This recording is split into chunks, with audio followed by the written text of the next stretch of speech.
Good morning friends. Thermal engineering 2 के 9th lecture में हम unit number 1 internal combustion engine continue करेंगे। Previous lectures में हम कूलिंग सिस्टम डिस्कस कर रहे थे।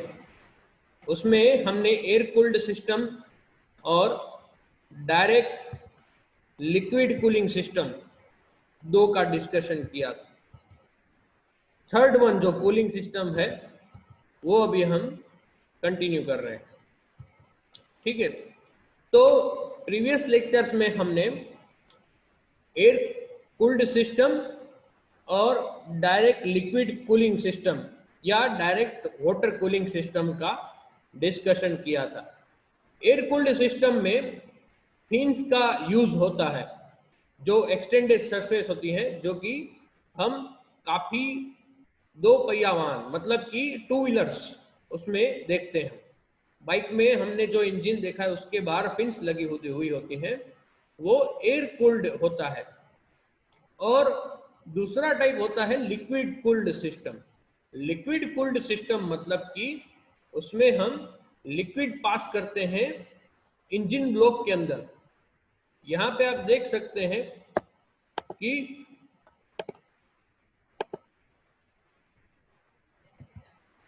यहाँ पे आप देख सकते हैं कि जो ये 4 पिस्टन लगे हुए होते हैं, वो जहाँ पे होते हैं उसको इंजन ब्लॉक कहा जाता है। यहाँ पे लिखा हुआ है ब्लॉक, यहाँ पे आप देख सकते हैं। ठीक है, हीटर फ्रॉम ब्लॉक मतलब कि ये जो पूरा ब्लैक कलर का यहाँ नीचे है, ये पूरा उसको हम इंजन ब्लॉक कहते हैं।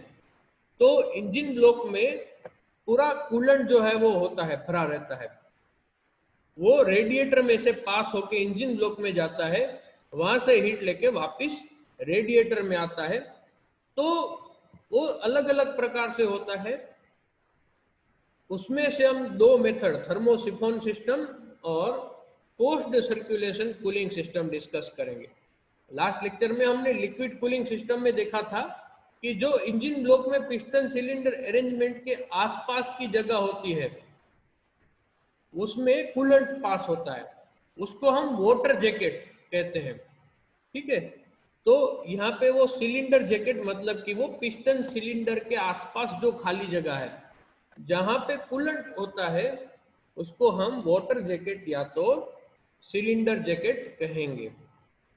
यहाँ पे लिखा हुआ है कि यहाँ पे जो पानी का या कूलेंट का जो सर्कुलेशन है वो टेम्परेचर डिफरेंस के कारण होता है। हमें पता है कि जो हाई टेम्परेचर होता है, वो हाई टेम्परेचर की डेंसिटी कम होती है तो वो ऊपर उठता है, और जो ठंडा होता है उसकी डेंसिटी ज़्यादा रहती है तो वो नीचे रहता है। तो यहाँ पे इसी प्रिंसिपल का यूज करके क्या होता है कि जो हॉट मतलब कि जिसकी डेंसिटी कम है, वो ऊपर से सिलेंडर जैकेट में से पास होकर रेडिएटर में अपने आप ही जाता है, और रेडिएटर में से जो ठंडा फ्लूइड है वो अपने आप ही सिलेंडर जैकेट में पास होता है ड्यू टू टेम्परेचर डिफरेंस या ड्यू टू डेंसिटी डिफरेंस। ठीक है, डेंसिटी डिफरेंस या तो टेम्परेचर डिफरेंस के कारण ऐसा होता है। इससे क्या होता है कि ये सिस्टम में पंप जो है वो रिक्वायर्ड नहीं होता है, क्योंकि वो डेंसिटी डिफरेंस से ही उसका सर्कुलेशन या फ्लो होता है। टेम्परेचर डिफरेंस के कारण ही डेंसिटी में चेंजेस आता है। अब यहाँ पे आप देख सकते हैं डायग्राम में कि लो डेंसिटी जो होती है टैंक ए में, मतलब यहाँ पे, तो लो डेंसिटी के कारण जो हॉट फ्लूइड है जो गर्म हो चुका है इंजन में से हीट लेके, वो ऊपर ट्रैवल करेगा और वो टैंक बी में मतलब कि रेडिएटर में पहुंचेगा।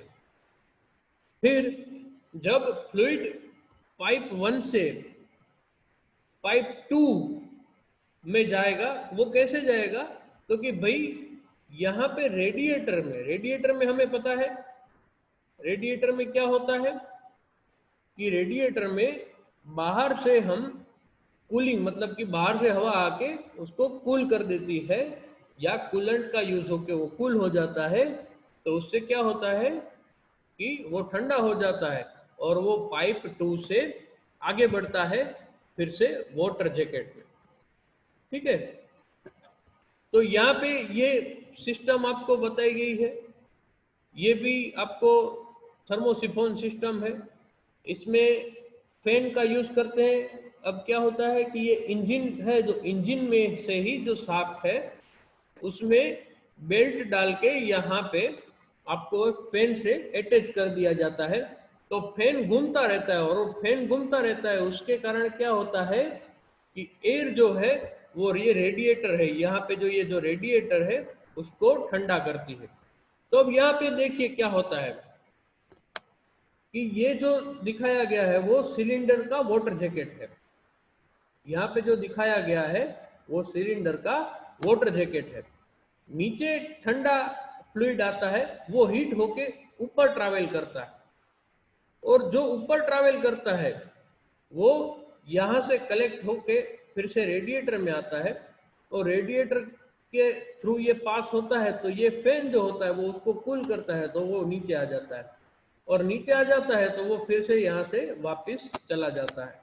यहाँ पे वही लिखा है कि सिस्टम रेडिएटर ऐसे प्लेस किया जाता है कि उसका जो फ्लो है वो इंजन के टुवर्ड रहे, या नीचे से ऊपर जाएगा कैसे कि वो ऐसे रेडिएटर प्लेस किया जाता है। ये हमें डायग्राम में इजीली समझ में है इसलिए बताया गया है, लेकिन रेडिएटर ऐसे प्लेस किया जाता है इंजन से हायर लेवल पे कि जैसे फ्लो ऑफ वाटर, जो ठंडा हो गया वाटर, तो वो आसानी से इंजन के अंदर जा सके। और फिर जो हमने डिस्कशन किया वही यहाँ पे लिखा हुआ है कि वाटर जैकेट जब हॉट होता है तो वो टेम्परेचर राइज करके जो फ्लूइड रहता है वो रेडिएटर के टॉप तक पहुंचा देता है, और जो कोल्ड वाटर रेडिएटर में से आता है वो उस हॉट वाटर की जगह ले लेता है, और ऐसे हमारा circulation due to density difference. ठीक है, यहाँ फिर से वही लिखा है कि पंपिंग से नहीं बल्कि डेंसिटी डिफरेंस से हमारा सिस्टम काम करता है। तो आपको थर्मोसिफोन सिस्टम समझ में आ गया होगा। दूसरा जो सिस्टम है फोर्स्ड सर्कुलेशन वाला, वो उसमें फोर्स्ड सर्कुलेशन मतलब कि अब हमारे कूलेंट को इंजन ब्लॉक या तो वाटर जैकेट में से वाया पंप फोर्सफुली सर्कुलेट कराना पड़ेगा। वो डेंसिटी डिफरेंस के कारण सर्कुलेट नहीं होगा। तो यहाँ पे लिखा गया है कि सिस्टम बहुत जगह पे यूज होती है, ये फोर्स्ड सर्कुलेशन सिस्टम ही बहुत जगह पे यूज होती है, जैसे कि कार में, बसेस में, जहाँ पे हेवी ड्यूटी व्हीकल्स है उनमें ये यूज होती है। यहाँ पे जो कूलेंट वाटर है उसका सर्कुलेशन जो है वो पंप के द्वारा किया जाता है। जैसे कि थर्मोसिफोन कूलिंग सिस्टम थी तो उसमें पंप की जरूरत नहीं थी, उसमें डेंसिटी डिफरेंस से होता था। फोर्स्ड सर्कुलेशन सिस्टम में पंप से होता है। सिमिलर सिस्टम है लेकिन पंप से सर्कुलेशन होता है। यहाँ पे कूलेंट जो है वो वाटर जैकेट में डायरेक्ट किया जाता है बाय पंप, और जो पंप है वो इंजन के पावर से चलता है।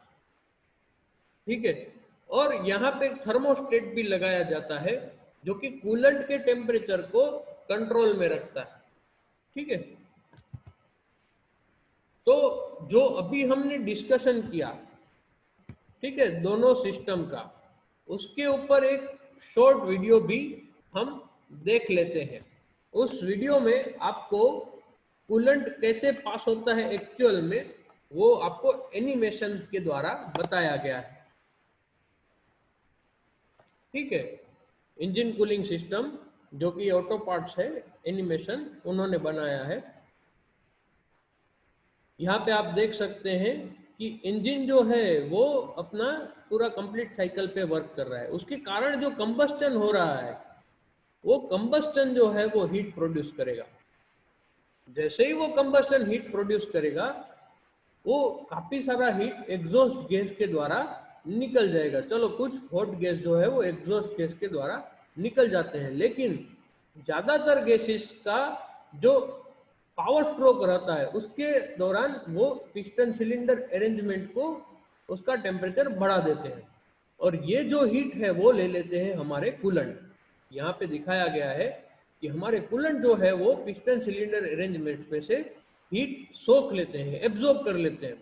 और जो हीट एब्जॉर्ब कर लेते हैं वो कैसे लगाए जाते हैं? इंजन ब्लॉक में। यहाँ पे आप देख सकते हैं ये बड़ा वाला ग्रे जो है वो इंजन ब्लॉक है, इसके अंदर ही हमारा इंजन रहता है। तो ये इंजन ब्लॉक के अंदर ही ये सारी जगह बनाई गई होती है जहाँ पे हमारा कूलेंट जो है वो पास होता है। तो यहाँ पे आप देख सकते हैं कूलेंट के पंप के द्वारा रेडिएटर में से कूलेंट को इंजन के आजू बाजू जो जगह है वहाँ पे पैसेजिस में सर्कुलेट किया जाता है और वो सर्कुलेट होके वापस आउटलेट में रेडिएटर में आ जाता है और रेडिएटर उसको फिर से ठंडा करके फिर से वापस इसके अंदर भेज देता है। ठीक है, तो ये आप समझ गए होंगे। ठीक है, और ये है हमारा थर्मोस्टेट। थर्मोस्टेट जो कि फ्लो को कंट्रोल कर रहा है। ठीक है, हमने लास्ट स्लाइड में देखा, देखिए थर्मोस्टेट कहाँ पे लगाया है, सिमिलर वही जगह पे थर्मोस्टेट इस वीडियो में लगाया गया है कि वो रेडिएटर में जो आ रहा है उसको जा रहा है उसको रेगुलेट करता है। तो मेरे ख्याल से अब आपको ये समझ में आ गया होगा। तो उसके ऊपर से आज के लेक्चर के हमारे दो क्वेश्चन हैं कि थर्मोसिफोन सिस्टम को आप विथ नीड स्केच एक्सप्लेन करें। और दूसरा क्वेश्चन है कि कोई भी चार डिफरेंस लिक्विड कूलिंग और एयर कूलिंग सिस्टम के बीच लिखे। ये काफी बार पूछा जा चुका है कि लिक्विड कूलिंग सिस्टम और एयर कूलिंग सिस्टम के बीच डिफरेंस लिखिए। ठीक है, मेरे ख्याल से आपको ये कूलिंग सिस्टम पूरा समझ में आ गया होगा। जैसे कि एयर कूलिंग है उसमें फिन्स के द्वारा होता है और लिक्विड कूलिंग जो है उसमें लिक्विड वाटर जैकेट में होता है। चलिए मैंने ही एक डिफरेंस आपको बता दिया। ऐसे और आपको तीन डिफरेंस अपने से वीडियो देख के लिखने हैं। तो मेरे ख्याल से आपको कूलिंग सिस्टम समझ में आ गया होगा। अब जैसे ही हम नेक्स्ट लेक्चर में जाएंगे, ठीक है, तो कूलिंग सिस्टम के बाद कौन सी सिस्टम थी? आपको सिस्टम के नाम मालूम होने चाहिए, एक बार वो रिफर कर लीजिएगा। तो अब हम आगे के लेक्चर में मिलेंगे। आपको अगर कोई डाउट है तो व्हाट्सएप से या माय क्लास से आप मुझे पूछ सकते हैं। ओके, थैंक यू और ऑल द बेस्ट।